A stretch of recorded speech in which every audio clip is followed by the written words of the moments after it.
deceit, through the traditions of men. Here's the last one. The rudiments of the world. What's the rudiments? That's the first principle of a subject. Basically, in hillbilly terms is, I've always been like that.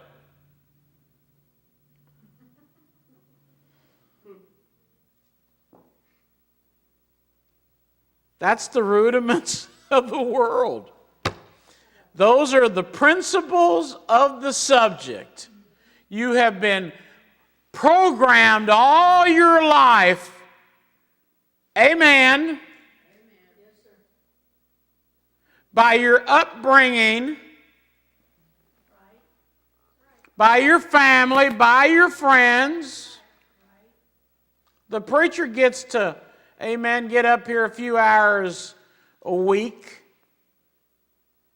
and try to, amen, hopefully you want to live for God. But you've been spoiled. The world wants you to be in love with its pleasures. Cars. I want a new car. How many of you do not want a new car? Raise your hands. I got 2 people, 3 people, 4 people, 5 people. Everybody else wants a new car? Wait a minute, I don't want a new car. I like my car. You're telling me there's 6 people here only?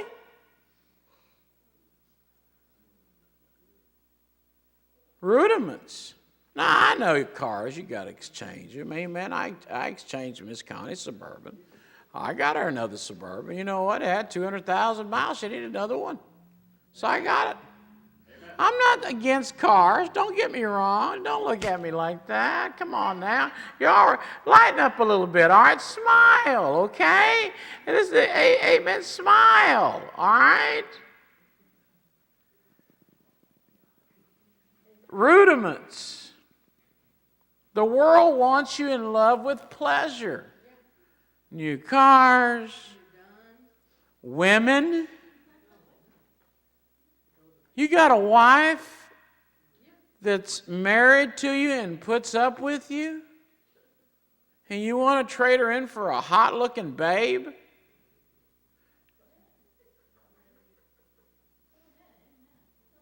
That's the world. That's what the world wants you to do. That's the rudiments. It's been put in your life. My dad's on his 6th wife, 6 or 7. Guess what? I don't take marriage counseling from him.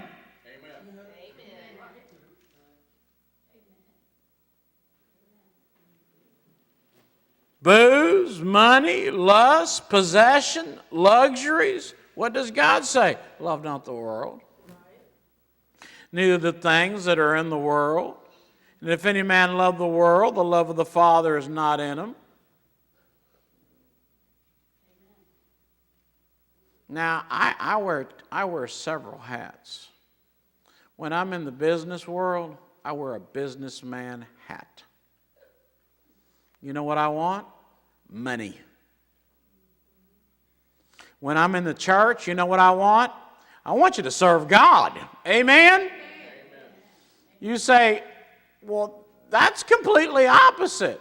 Amen? I'm just telling you.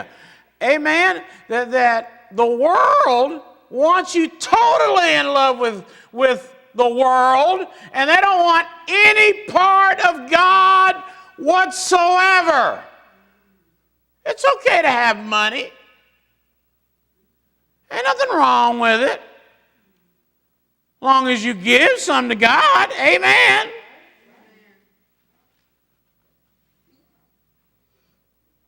For all that is in the world, the lust of the eyes, the lust of the lust of the flesh, the lust of the eyes, and the pride of life is not of the Father, but is of the world. Everything that you want, that's the world. Who has spoiled you the rudiment of the world. It spoiled you. Beware lest any man spoil you.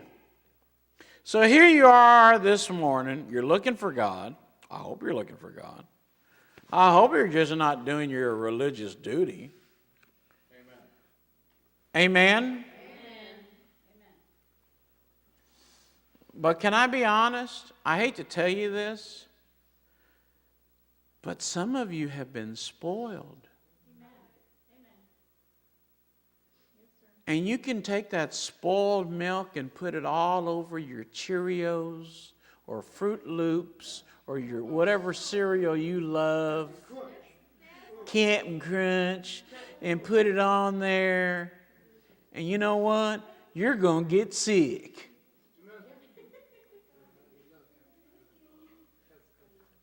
But it's Captain Crunch. Yeah, but it's spoiled milk.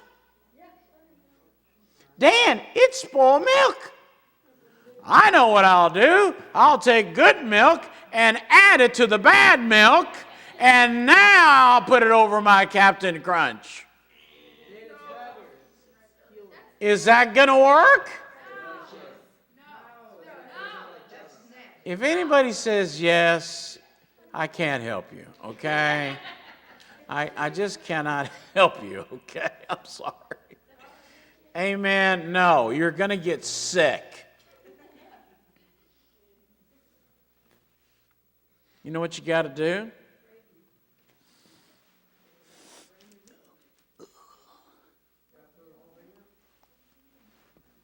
And pour it down the sink. And then throw it away. Throw that jug away. It is spoiled. You must purge it from you. You're the one that has been spoiled. You must throw that stuff away. And then go to H-E-B and buy another gallon of milk. And we'll eat the Captain Crunch. You got to throw it away. I hate using this terminology, but since it's me, I must be me. Some of you need, are you ready for this? You're so sick. You're so sick. My dad has home cures. For your back, you know what he says to do? Lay on a door. Put it on your bed, a flat door, Dan. Put a cover on it and lay on it. When you go to bed, it will hurt. And for 4 days, 5 days, 6 days, a week, until your back is back to working again. Sometimes your stomach, you get a virus, and there's heat. You can't get rid of it. You know what you do? You get in a bathtub, fill it with cold water. These are home remedies.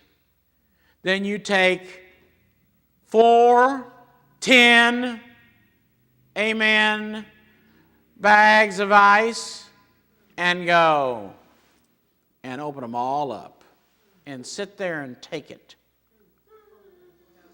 You said, I will freeze to death. Yes, you will. But when you're that sick, you know what you're willing to do?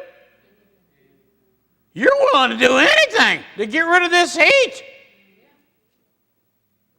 Amen. So you take it. My dad had cancer. He had a certain cancer, so he went, and in Spanish it's called, it's an herbalist. And he said, listen, they say I got cancer. He said, here. And he dug it up. She dug it up for him, gave him the plant, said, here, grow these. It wasn't marijuana. Grow these, all right? Drink the tea. 6 months later, he says it's going to be bitter. Don't add any sugar. It's going to be bitter. Now, he's got cancer. He drank the tea. 6 months later, we went back to the doctor, and the doctor says, you don't have cancer anymore. You said, was it wonderful? No, not one bit. That's right, it's better than chemo. But he got well. Some of you, are you listening? You're not going to appreciate this, amen? Don't get mad at me too long, amen? You need a spiritual enema. You're stopped up with self, and you need a spiritual enema. Brother Phil Dunn, my friend, would take a gallon of hot coffee and he'd let it get cool. Yes, thank you. Then he would fill his bag. You know what he did, Brother Dallas? And he kept doing it. Then he went to Ben Taub because he had no insurance, and they operated on his back, and they took out this cancer that was growing and let him loose the next day or that day.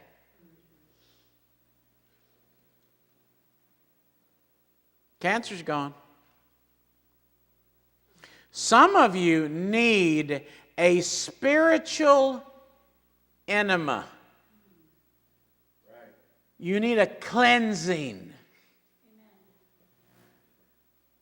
You need to be cleansed. You're stopped up for years. You have been stopped up. You know how long meat stays in your body?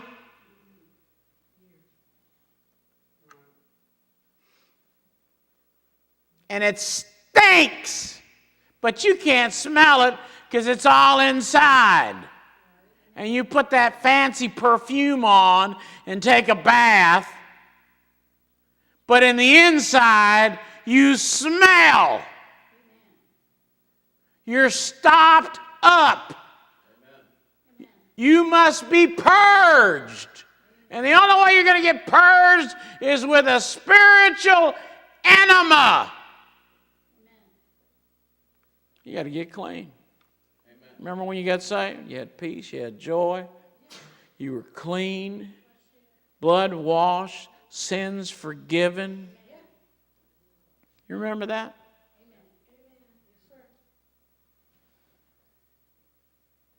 What's a spoiled brat? Well, that's somebody that's full of bitterness, full of pride, full of self. They're full of something. It's just not the good stuff. It's all the bad stuff. Does God still love you? Absolutely. Does God want to help you? Absolutely.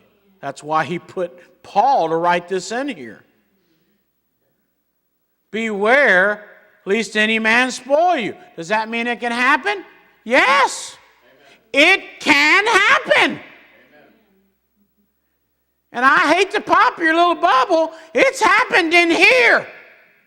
Yeah. But I'll give you a couple of good verses. For in him dwelleth all the fullness of the Godhead bodily, and you are complete in him, which is the head of all principality and power. Complete, complete, complete. You know what that means? Some of you are missing a part. Have you ever taken a gun apart, Dallas? You ever lost a trigger? Not the trigger, but the spring it works it. Does the gun shoot? No. What do you mean it don't shoot? Why won't it shoot? Some of you are missing a little bitty cog, a spring, a bolt, a nut. I know a bunch of you. Some of y'all missing a bunch of nuts. Amen. Amen. Because y'all nutty as can be. Amen. Y'all missing nuts. Amen.